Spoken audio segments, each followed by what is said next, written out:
নমস্কার। আজ আমরা একটা শ্রুতি নাটক করছি। শ্রুতি নাটকে পাঠ করছি দোলন দত্ত আর আমার ননদ পিউ ঝা। কিন্তু পাঠ করার সময় আমাদের দুজনের পাঠ হলো শাশুড়ি বৌমার। বৌমা, কোথাও বেরোচ্ছ নাকি?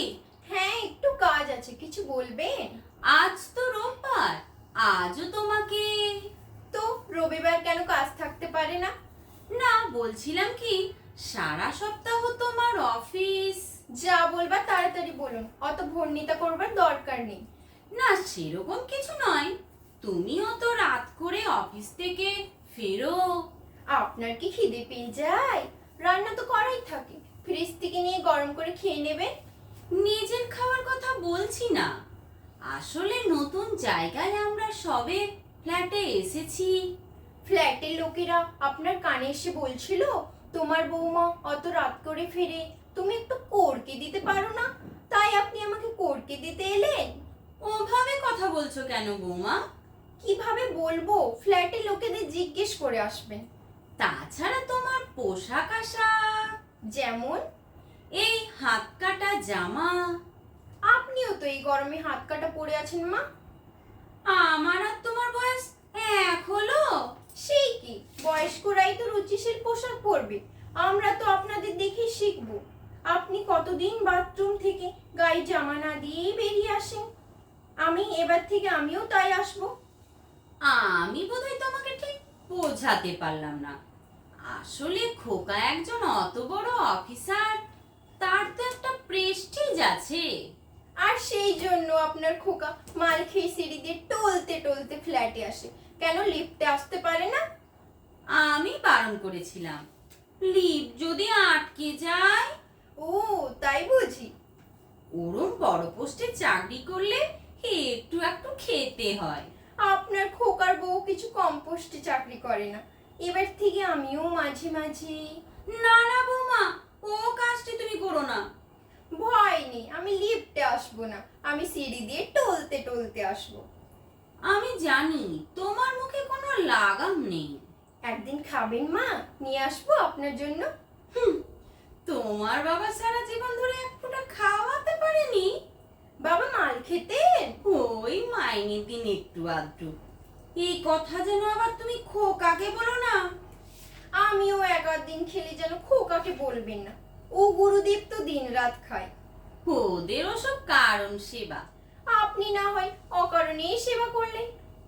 একটু সংসারের দিকে মন দাও। শুধু টাকা টাকা করলেই চলবে?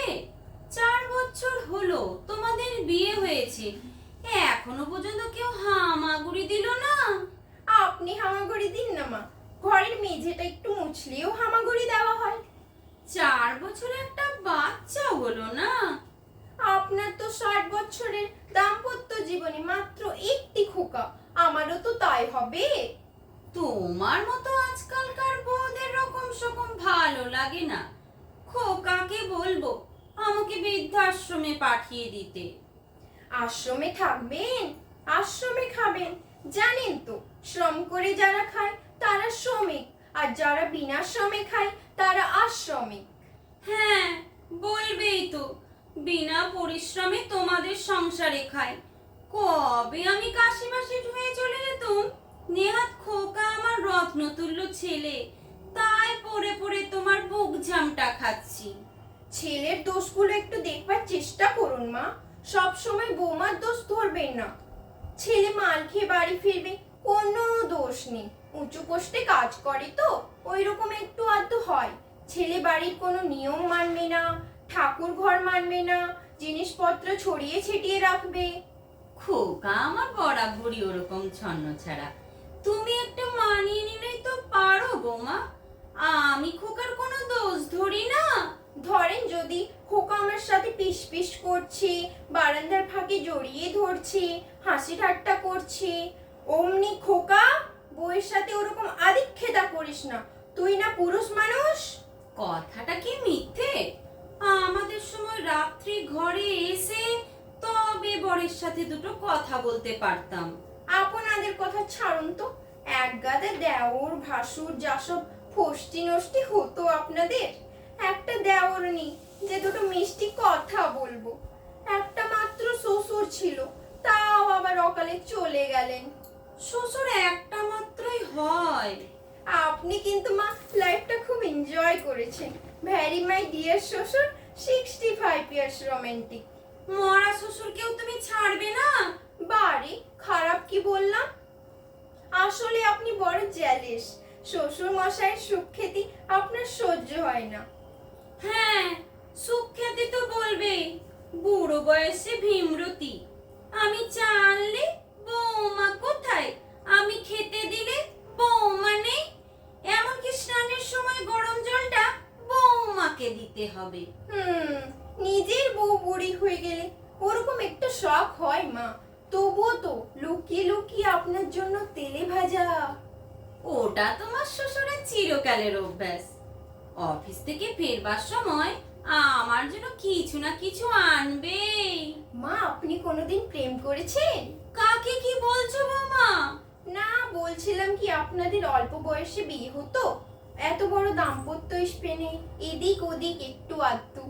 না, সেরকম কিছু মনে পড়ে না। তবে তোমার বাবার এক বন্ধুর আমার উপর দুর্বলতা ছিল। উনি কি করতেন মা? সেরকম কিছু না, তবে একবার আপনার হাত ধরেছিলেন? পা পা ধরেছিলেন? পায়ে হাত দিয়ে প্রণাম করেছিলেন। হ্যাঁ নয় বৌমা, হ্যাঁ। সিদ্ধি খেয়ে বাড়িতে বিজয়া করতে এসে আমাকে শাশুড়ি ভেবে প্রণাম করেছিলেন। আপনি কি করলেন? দৌড়ে পালাতে গিয়ে ওনার ঘাড়ের উপরেই পড়ে যায়। কি লজ্জা! উফ, কি শিহরণ! এর মধ্যে শিহরণ কোথায় দেখলে? হয় হয় মা, আমিও তো একজন মেয়ে। এই দেখুন না, কাল অত রাতে আমি আর আমার বস সোহাগ যখন লিফটে নামছি, হঠাৎ হয়ে গেল লোডশেডিং। লিফটের মধ্যে ঘুটঘুটে অন্ধকার। আমি তো ভয়ে একদম সোহাগকে জড়িয়ে ধরেছি। তোমার লজ্জা করলো না? কি করব, ভয় করলো যে। তারপর 1 মিনিটের মধ্যে আলো এসে গেল। 1 মিনিট মানে 60 সেকেন্ড। খোকাকে বলেছো? মা আপনি যেন কি এ কথা ওকে বলে যায়? আপনি বলেছিলেন কর্তার বন্ধুর ঘাড়ের উপর পড়লেন যখন। যাই বলো বৌমা, তোমাদের দিনকালটা ভালো নয়। তোমরা কোথায় থামতে হয় জানো না। প্রবলেমটা ওখানেই মা, আপনারা কোথা শুরু করতে হয় জানতেন না। আপনাদের ইচ্ছা অনিচ্ছার কোনো দাম দেওয়া হতো না, আর আপনাদেরকে পুরুষদের ওপরেই নির্ভর করতে হতো। 1000 টাকা ঝাড় বাটির নিচে আপনাদের স্বামীর রাত কাটতো, আর আপনারা লান্ঠেন জেলে সারাটা রাত অপেক্ষা করতেন। পরনে ঢাকায় শাড়ি, কপালে সিঁদুর। জামানা বদলে গেছে মা। আমি চলি, ওভারটাইম আছে।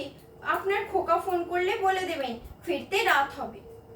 সারাটা দিন আমার একা একা কি করে যে কাটবে বৌমা? এমটিভি দেখুন, ফ্যাশন প্যারেড দেখুন, বয়সটা ভুলে যান মা।